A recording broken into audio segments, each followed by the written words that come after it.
So we are live now. Hi everyone, hope you all are doing well. Thank you for your attending and joining us here. Today we have many people attending from all around the world. My name is Albatul Sharif, the leader of the ARCNODE team and the Student Council. The ARCNODE team is a group of creative undergrad bachelor students. Was established in 2016 in the University of Petra. And we are a part of the Student Council. And we have organized over 120 events related to the fields of design and architecture over the past few years. We started a series of lectures during this time to aspire students to learn new things and to live new experiences. And today we have our great architect, Rasem Kamal, to whom we extend a warm welcome. Thank you for coming today, Rasem Kamal. And with us, we have our great architecture students, Noor Bazlamit and Iyad Sawafta. Welcome. Thank you all for your attending. Our program today is to have Rasem Kamal talk, and then we will have Q&As from our students and guests. السلام عليكم. بنرحب بجميع الحضور من جميع أقطار الوطن العربي. أهلا وسهلا فيكم، نورتونا. معكم البتول بدر، رئيسة فريق أركنود ورئيسة الجمعية الطلابية بكلية العمارة والتصميم بجامعة البتراء. طبعا مع الأزمة اللي شهدتها العالم والمنطقة كلها لم يتوقف فريق أركنود من كلية العمارة والتصميم بجامعة البتراء، بل تميز وحول هذه المحنة لمنحة، وبلشنا هذه السلسلة من المحاضرات كما عودناكم خلال ال4 سنوات الماضية. اليوم ضيفنا هو المعماري الأردني المتميز راسم كمال. أهلا وسهلا فيك. ومعنا طلاب من هندسة العمارة من جامعة البتراء، إياد صوافطة ونور بزلميط. أهلا وسهلا فيكم. حابة أذكر كل اللي عم بيشوفونا إنه بتقدروا تسألوا أي سؤال لراسم كمال من خلال الكيو أند أيز تحت، وإن شاء الله رح نكون بطرح الأسئلة المتكررة بنهاية هاي المحاضرة. مهندس راسم كمال، أهلا وسهلا فيك. أهلا وسهلا، مساء الخير. مساء First of all, I would like to thank the ARCNODE team for having me tonight and giving me this opportunity to talk. I will try to make it brief as much as possible to allow some time for the Q&A and some discussion at the end. Thank you. So we'll start now. Probably most of the attendees know already now that I grew up in the city of Amman, and I got my undergrad degree of architecture in the University of Jordan there in 2010. Since that time, I had the opportunity to work in many locations around the world, many cities, different typologies, and various scales. But every time I start any talk about architecture or talking about my personal work, I keep referring to my first final project in the University of Jordan, which was located in East Amman, next to the Marka airport and the old sail, the ignored sail in Amman. It's the site of Ain Ghazal. Ain Ghazal is a very different site in Amman. It's one of the oldest archaeological sites around the world, around like 7,300 BC. And it has a lot of precious Neolithic structures underground. So I had the luck to work with a great team that time. It wasn't only one student to work on the project.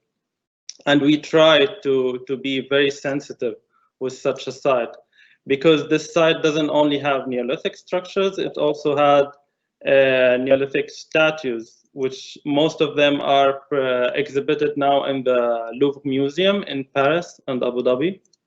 And we aim to bring these back and just make a full interpretation for the world about what Jordan have of archaeology. The site is pretty sophisticated, and it's not only that it's an archaeological site, it has a highway dividing it in the middle. It has the old river, or the covered sail right now, and the old Hijaz Railway. So dealing with such a complex site, we had to use the archaeological excavation strategy, the grid of nodes, in order to organize how we want to make our interpretation every time as a response to the site forces. And it ended to be like a link between the east part and the west part of Amman. It's a way of making interpretation of such a site and also reactivating the east of Amman. So simply the strategy, how we worked was like the whole site became an archaeological excavation with all the infills are like detached from this site. So this is a way to give more value to the earth. So you always don't touch the excavation. The visitors start their experience from underground. I really wanted this connection and bond to be so strong, like you are building in the land and like digging in the earth. You can see it every time you work in the project. You can see the sheltered archaeology, but you can't touch it. It's always like giving giving you this experience. Also, the statues are brought back again to Amman, and they have the already interpretation museum. The statues, and then explore this bridge that like bridges over the sail, the highway. You experience the water, and then even the old Hijaz railway. So every part, even in the interior of this project or in any hall, you always see the earth. You see the archaeological dig, and you circulate in different levels next to that dig. So after graduation in 2010, I worked in several places in Amman and outside of Amman, like architecture studio in Paris. But I always felt that there's something missing, and I want to learn more about architecture. So I applied to the Fulbright scholarship, and I was lucky to get accepted for a full scholarship to study at the Rice School of Architecture in Houston, where I spent 2 years there, and they were really, really useful for my understanding of architecture. There I had the chance to present my thesis in the most magical site in my view, which is Wadi Rum, the Valley of the Moon in Jordan. Yeah. Where it was called Wadi Rum Excavated Sanctuaries. Actually, I really had like a lot of debate with my supervisors there without accepting such a site, but it was the perfect match for my thesis debate. Yeah. These are the mountains.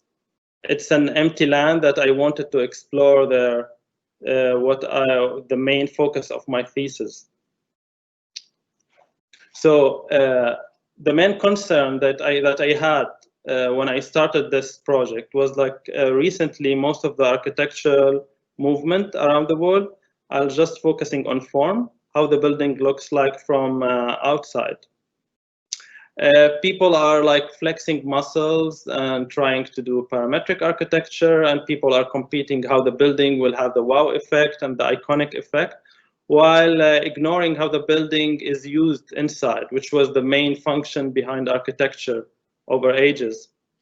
And I wanted to flip this relationship between outside and inside, and just focusing on the subtraction of the space. So it is an experimental project. I wanted to see what happens if we subtract the program from the land instead of just imposing the program over the land. And just it doesn't matter how the void will look like at the end. So the poche of the building will be just all the intersections of what you circulate and the functions that you want to need at the end, right? And in such a strategy, you have infinite number of subtraction that you can do. The sky is your limit. You just design according to what you need of program. It doesn't matter how the building looks like from the outside. It is just like the ants' colony nest, where ants like used to carve their chambers just according to what they need, and it changes the formula of form follows function, and makes it just subtraction follows function. And it was very challenging to in Wadi Rum, how you in such a infinite plane of land, how can you subtract a complex and a big program of a hotel and interpretation museum subtracted underground? You can see the site, it's so beautiful. Everyone knows it, and many even Hollywood directors use this site to impress people by their movies. So my strategy was just like to have a series of excavated underground courtyards. They are scattered randomly, and they were like a sensitive response to the change of topography, the existing topography there, and they were linked of a network underground, a very complicated network, just to have the surface of the project as simple and as possible, because the power of such a site is about the context, it's not about the architecture. And in order to organize such a unconventional circulation, I had to make like over 100 sections and slices to study this circulation. So yeah, I had to do this series of sections that created the project itself at the end, because the project is about your experience of circulation and connection to the site. It's not about the form from outside. And that's what made me able to see the spaces. And regarding the museum, the interpretation itself, the circulation networks became the museum halls. They were designed in different and unconventional ways, and they lead you to the functions. So in such a project, the plan at the end doesn't really matter. It doesn't really matter how does it look like, and that's what I keep telling people every time they start a new project. It doesn't matter how your plan looks like. It matters how your section looks like. Yeah, so I just want to pan around this network and how the complex connecting network underground is just concealed, and the only visible part is the mountains. It's just like the iceberg. So in the iceberg, usually we only see the tip, but there's like a big and huge thing buried underground. This is an enlarged model for one of the courtyards. And when you open it, you can see like the relationship between the void and the solid. So we are basically now designing the void, not the solid. But if this void is a building, you will never imagine yourself designing a building that looks like this piece in the middle. And every time the visitors will enter the project, they will experience a new way of entry, because the courtyards are totally different from each other's.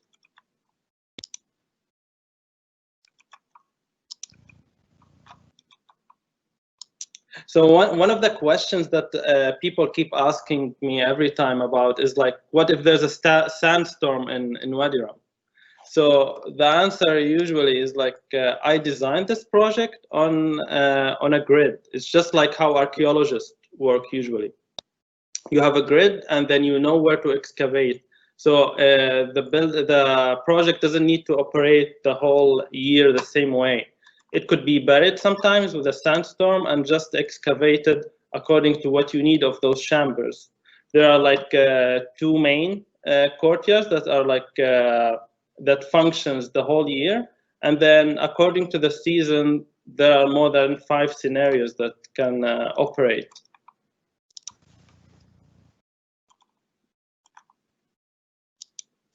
So in 2015, after graduation, I worked right after in WW Architecture It's the office of the Dean Sarah Whiting of Rice School of Architecture, and she's now the Dean of Harvard, the Graduate School of Design. It was really a great experience there till I had the chance to know about Oppenheim architecture, where I'm currently working.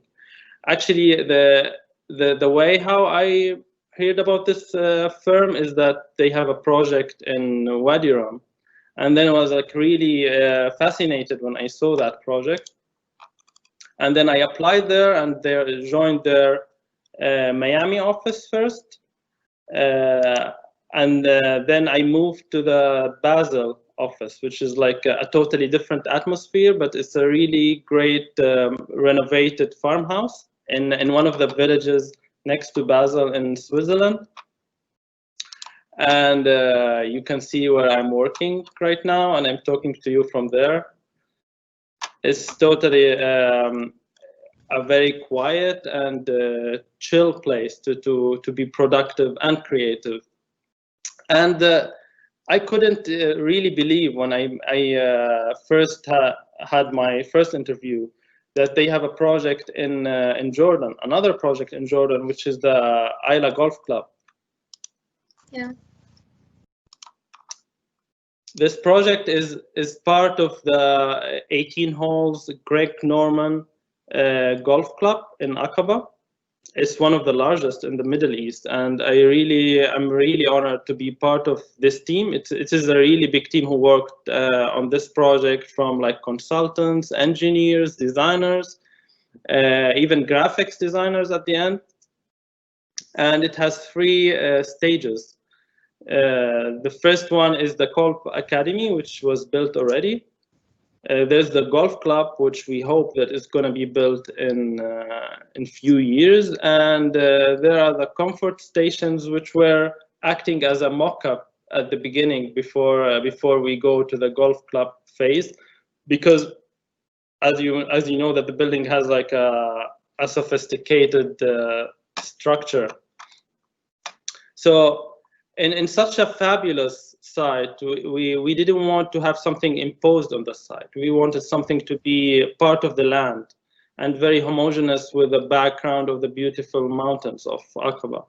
So here we were inspired by the sand dunes in the desert, and we thought about what if we mold the land and have a building that just comes out of the land and make this shell that covers the building, and just have the golf club and the mountains as a background.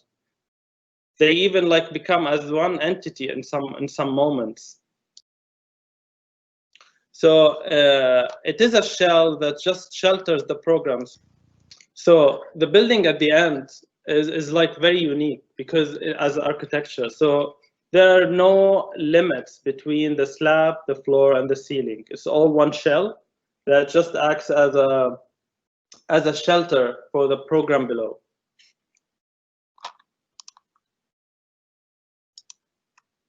And you can see how it becomes like part of the sand carpet. And part of this experience of this project was sending a Swiss team to teach the local people how to build such a project. Because it's not only complicated as a shell for construction. This project, for example, had to have like sections every 1 meter in both directions in order to make its steel structure below. But also that the Jordanian labor still doesn't have the experience to work with shotcrete, which is like spraying the concrete on top of this steel structure.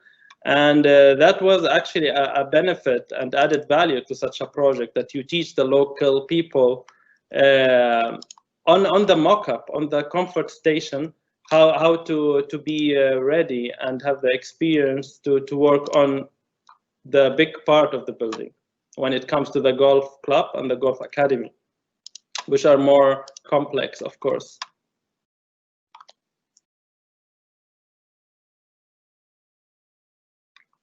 So you can see the transition between construction and reality. There's even no boundaries between what's indoor and outdoor. You can see that there's no wall. It's just you feel like you enter the sand dune and just keep going in that desert with the background of the mountains. It's just giving like new frames every time and new moments. How you see this golf club in the back. So the selection of materials was also based on the color palette of our beautiful Jordanian mountains.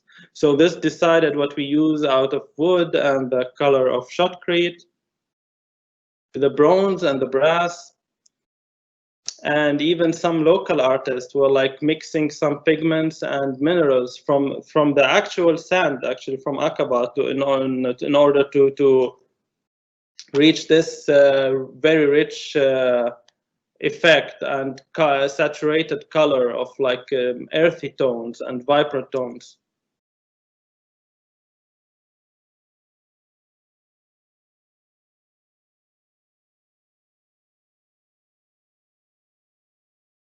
For such a site with the harsh weather, and you all know like that it gets very hot in the summer. The screening strategy was inspired by the traditional mashrabiyya, which allows the light to comes in, but it also keeps some privacy. So we did a lot of alternatives. Of course, it depends on the function inside. Like when there's an office, it's different than when you are in the restaurants and you want to see more view. So that gave us like the chance to control the density and the light everywhere.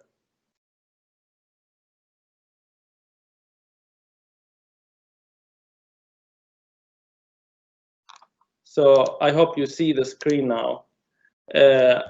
Just being a bit away of the office work, I always wanted to do some independent projects on the side, like such pavilions and installations. So, for example, this is one of the projects that I collaborated with Jordanian artist and architect Dina Haddadin, which is called the Nomad Pavilion. It's like a water collecting tower in the desert. Of course, it's very experimental. We were inspired that time by the sacred geometry of nature. And this geometry of the nature is very rich, that all the intersections of the petals and flowers can make this sophisticated shape. It was supposed to collect the water from the fog and the rain in a very simple way. And they all collected in a basin at the bottom to become a drinking water. The screen is not working. Yeah, again, I'm used for this by now. Needs a break every while. So you can see the structure right now. It was inspired in its simple way of connecting the supports, like the Bedouin tent. And at the end, there's the cone that collects the water from the top, and they all go through. The water goes through the pipes, be collected in an underground tank, and then people can in anywhere, if they are nomads or if they are like in a park, they can always drink from the fresh water collected from the either the rain or like or the water drops in the humid air. The cladding of this project, or like the skin at the end, was a breathing skin, just like the tents. So it was made out of the woven goat hair, because it's a breathing skin. It shrinks during winter, so it protects you from water, and it expands during summer, so it allows the fresh air to come inside with the breeze.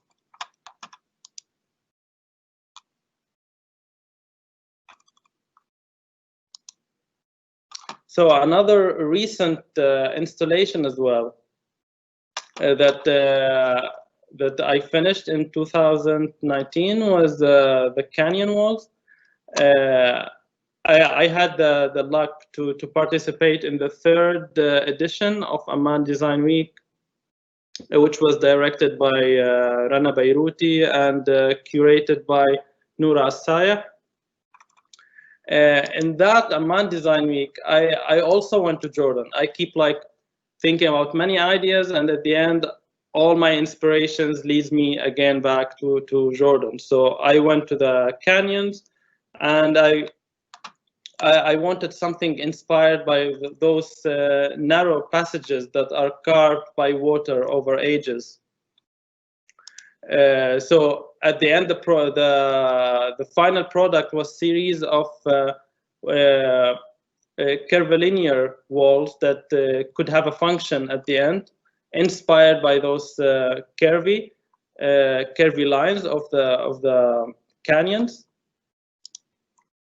And because the theme of the Amman Design Week was possibilities, so they have unlimited possibilities of those curves. So what I presented was already just as a mock-up of what could come later in development.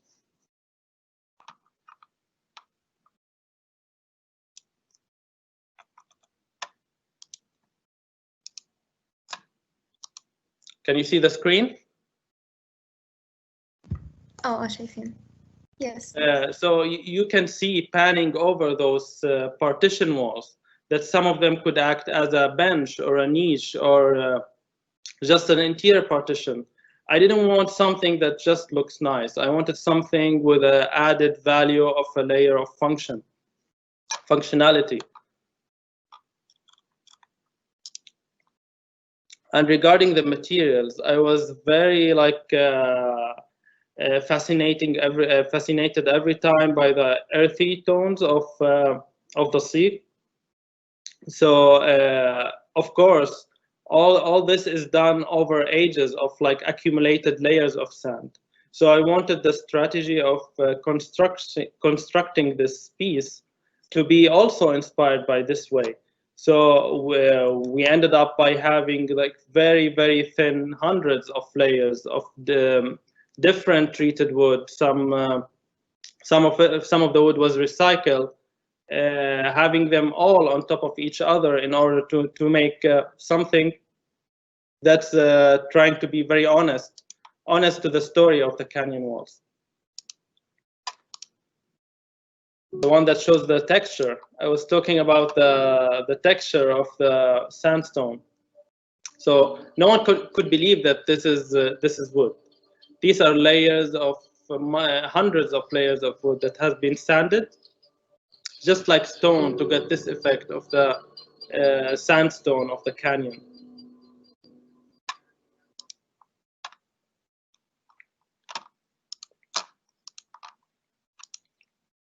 Which you can see now the way of construction.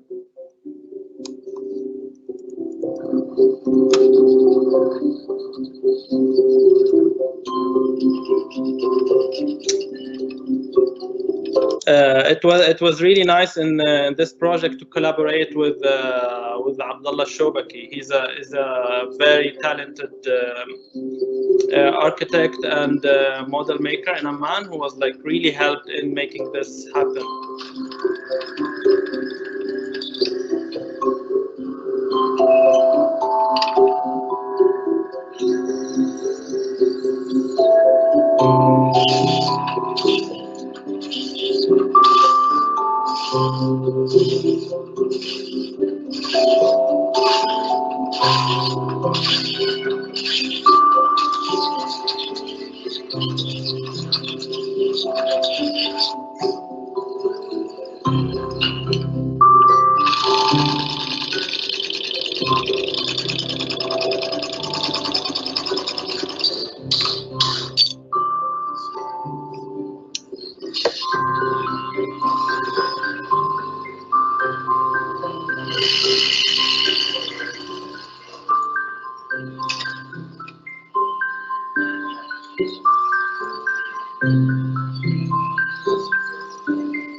So now I'll go back to my recent project in the office at Oppenheim Architecture.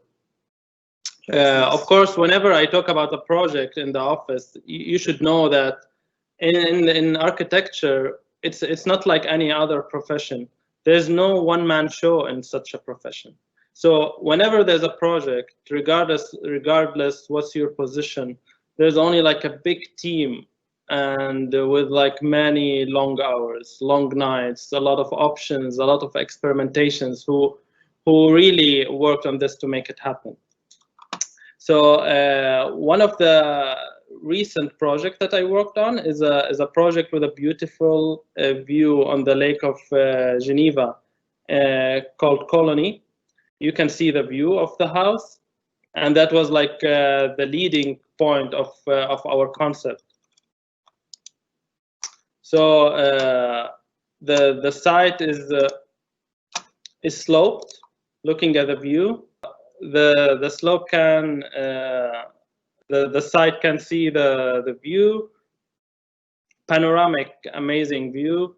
So we decided that we want like most of the project to start at least from underground, and so we empty as much as possible of space above ground,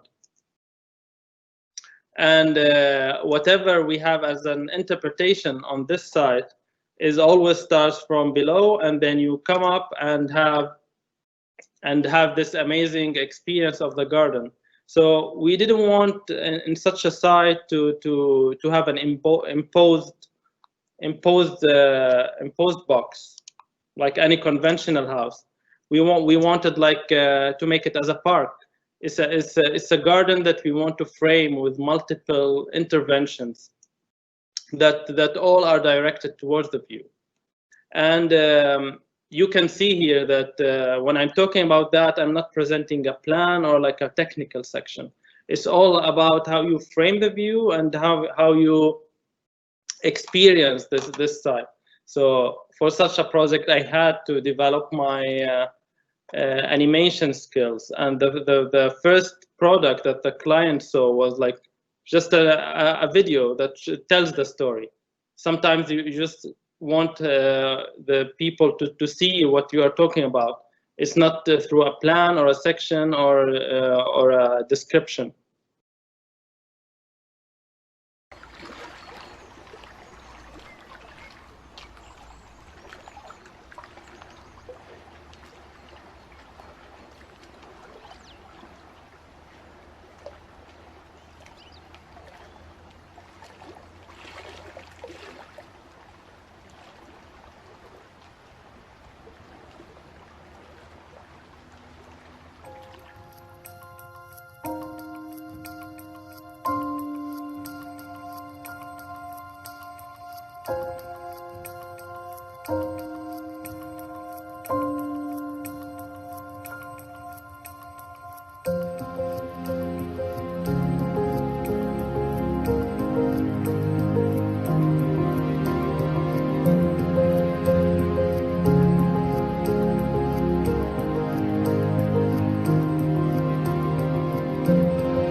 Thank you for your time.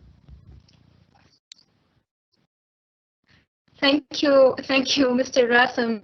That was a really great lecture and video. And thank you for giving us this opportunity to live with you, this experience, and to inspire.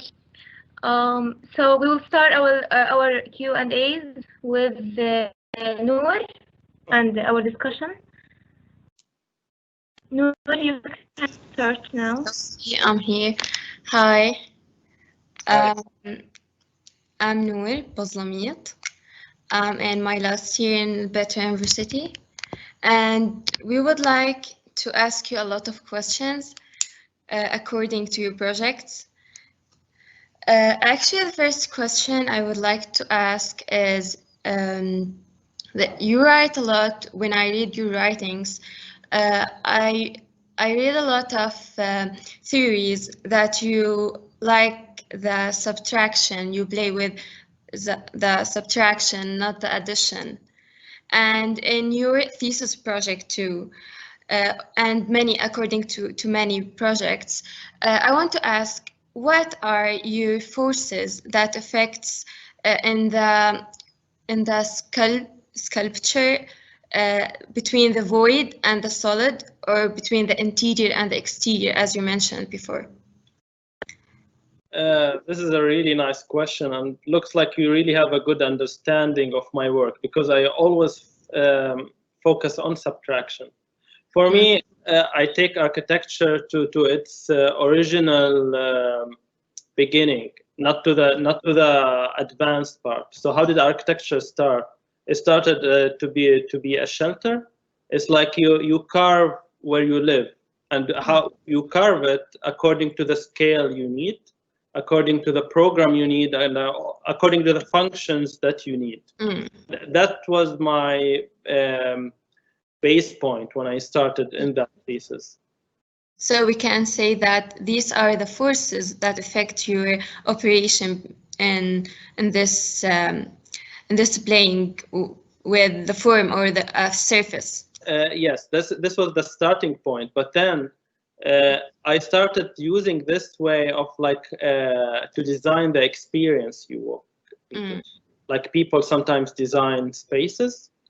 I want to design the experience of the user. How do you want to walk? How do you want to enter the project? And how do you want to use it?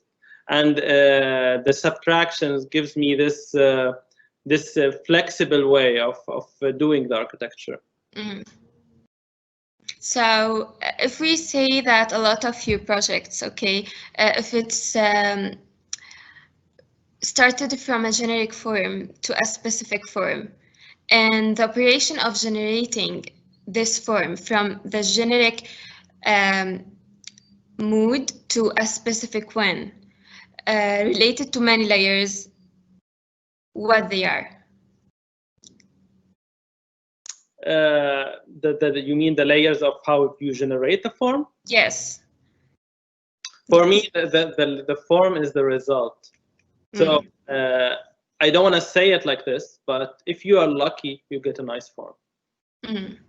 I only care about the procedure of you have the procedure, you have and that's actually started after I did my second thesis in the Master of Architecture, because I started talking about how people compete and flex muscles and making a nice form. I'm going the other way around. It's like you design your experience and how you want to circulate, how you want to perceive the building, how you want to play with the light and the shadows. And then if you have, it doesn't matter how your plan would look like, or sometimes how does your building looks like from outside. I only care what I perceive from inside. So we can say that this is a subtraction operation again. No. Why? If I understood your question correctly, yeah, we can't say that totally.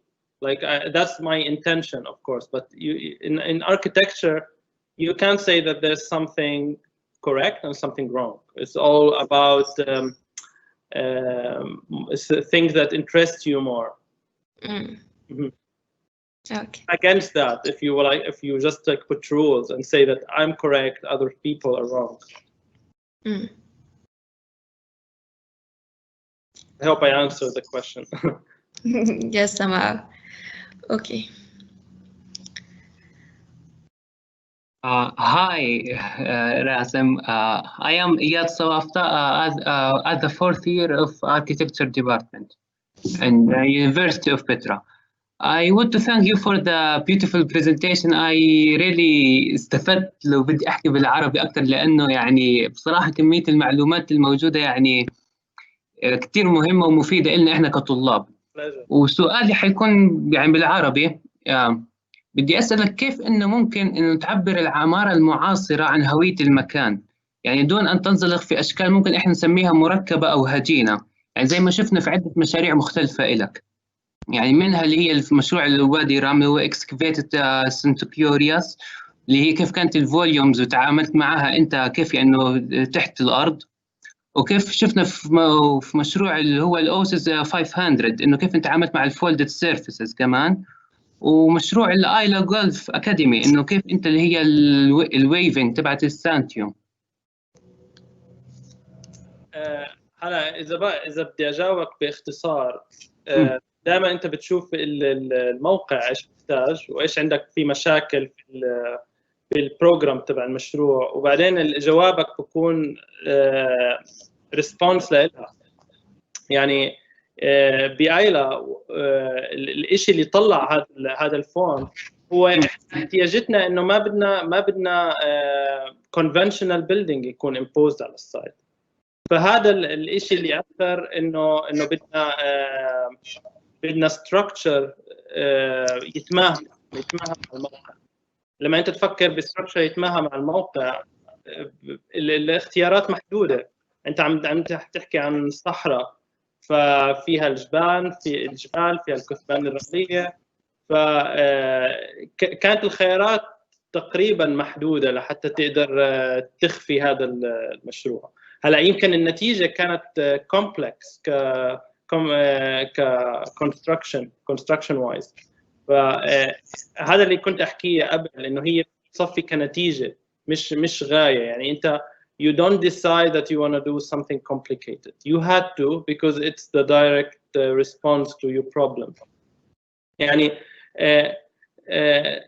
مرات اسهل الحلول بتنتهي لانها تكون اصعبها. يعني انت عم تحاول تعمل شيء very simple و totally disappear within the site, but you end up by a very complicated structure that it was built for the first time in Jordan with this technique, and vice versa. يعني ممكن انه ممكن architect ثاني يبني كل الجولف كلاب as one box in the middle of this golf club. Okay, I would like كمان إنه أسأل سؤال.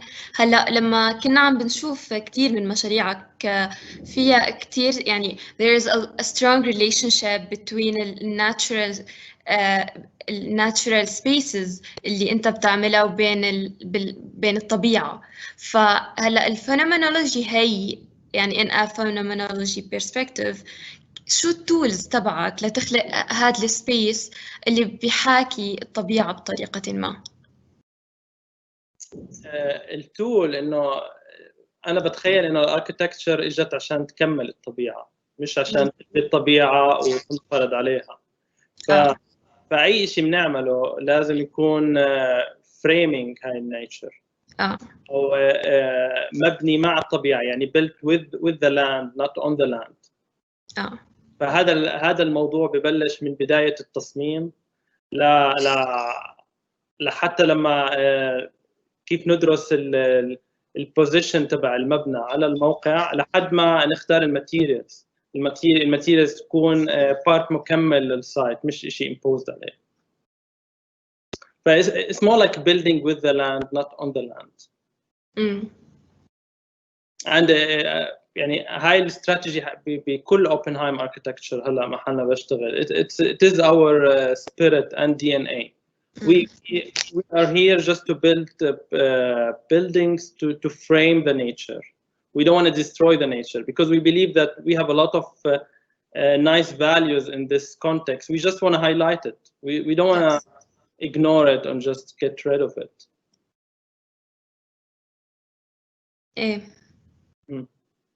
Okay, thank you, Rasem. Okay, we can take a question from the audience. One question from Ghayth Awad. It says that, do you think that studying abroad is an important step to reach international opportunities? To be honest, هي ساعدتني كتير. مش شرط انها تكون دائما الحل الوحيد، بس in my case it was very helpful. بتخيل لانه انا تغيرت بعد ما درست برا. يعني the only time I was thinking about options is after my masters. يعني دائما كنت متخيل انه اول فكره بتطلع معك بالمشروع هي الفكره الاخيره. دائما بعدها صرت عارف انه لا، يمكن في 1 million options before you reach the final option. Did the design follow a certain sequence in terms of space distribution, or was it strictly according to the experience and more phenomenological? لا, I guess design doesn't have a sequence. يعني it's not a one-liner way. مرات بنبلش ب one approach, we end up by a totally different approach. So this is a secret formula that doesn't have a rule. You can't have a schedule for your design, or like you say, okay. start here. اوكي هلا during كمان البرزنتيشن اللي كنت عم تعمله كنت عم بتقول انه الاركتكتشر is not about how it looks like, هي about designing the section والاكسبيرينس. يعني اذا فينا نعتبر انه في layers عندك او many tools او اهداف many targets during designing السكشن، شو هي بتكون أهدافك الإكسبيرينس in يعني in which dimension مثلا؟ حبيت سؤالك كثير. الدايركشن عندي إنه how do you perceive spaces. يعني الهيراركي هي الإشي اللي بيحدد your experience in the space. For example, you won't appreciate large spaces if you don't pass through very, very narrow spaces. You won't appreciate light if you like have a very light space if you don't pass through like a very dark corridor. And that's how I work usually. So it's the contrast. It's the contrast between lightness and darkness, wide spaces and very narrow spaces, very high ceiling and very low ceilings. It's this contrast that makes the user think and makes this like brainstorming even when you are walking in the building. يعني إذا بنحطهم تحت points بنحكي الارتفاع الهايتس اللايت shade and shadow. Texture sometimes. Texture. Like if you put very rough texture next to like a very slick and smooth contrast. texture. Yeah. Contrast again. Okay. And that's what makes me sometimes I'm disappointed by some buildings that they look nice, they look very well designed, but it's a very flat experience. You see it once, but it's the same. If they use like a tone of light, it's everywhere in the building. If they use one material, it's the same everywhere in the building, which makes it flat and doesn't really makes it exciting for the user. وبصفي هذا السبتراكشن او هذا اللاير اللي كنا عم نحكي عليه اللي هو الاكسبيرينس هو الاهم عندك بعمليه السبتراكشن عشان يخلق هاي الاكسبيرينس الداخليه. And sometimes even the surprise for the user, like you are not expecting what you are going to see. Okay. والperspectives. Okay. Another question that you write that title كان إنه you working with عمان وشفنا إنه أنت من زمان يعني مسافر برا عمان وشفنا شغلك بعمان ديزاين ويك. هلا if you would like to work a project هلا alone not in a team بعمان, what do you think that الاركيتكتشر ستايل أو الاركيتكتشرال process اللي رح يفرق بالنسبة لعمان as a location or as a city؟ هلا أنا ما حأحكي عن ستايل محدد، أنا بدي أحكي عن عمان كماتيريال. يعني أنا دائما I feel disappointed that we have a really beautiful material which is the stone. Or people are not making use or like having the full advantage of this material everywhere. So if I want to do something in Amman now as a real building, I want to really explore how to use this material in a modern way. Still with its authentic spirit, not with the commercial way that we have currently now in the city. Okay, the last question from the audience. Which of your projects you are the most proud of and why? The most project I'm proud about, I guess, I try to be proud of all of them, but if I'm close to someone, probably Shu'abi Wadi Ram. Because I have the total freedom to experiment.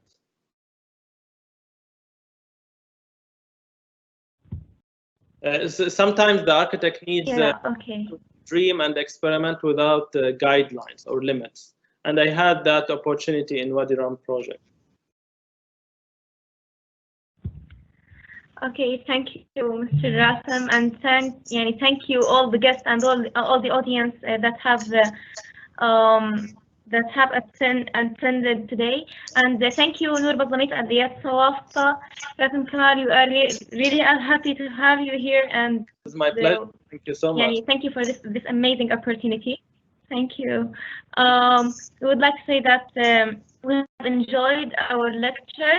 Iyad and Noor, would you like to say anything for Rasem? كتير مبسوطين إنه استضفناك وقدرنا نحكي معك، وكانت فرصة كتير سعيدة إنه نقدر نستفيد من خبرتك أو نظرتك اليوم. Thank you كتير على الأسئلة. I really enjoyed them. وأنا كمان حاب أشكرك كثير، لأنه أنا تقريبا مشروع التخرج الفصل الجاي مشابه في طبيعة المشروع عندك، عشان هيك أنا بصراحة كثير استفدت. وشكرا لك. شكرا لكم. يعطيكم ألف عافية كل عم بيشوفونا. تصبحوا على خير و good night. Thank you for attending.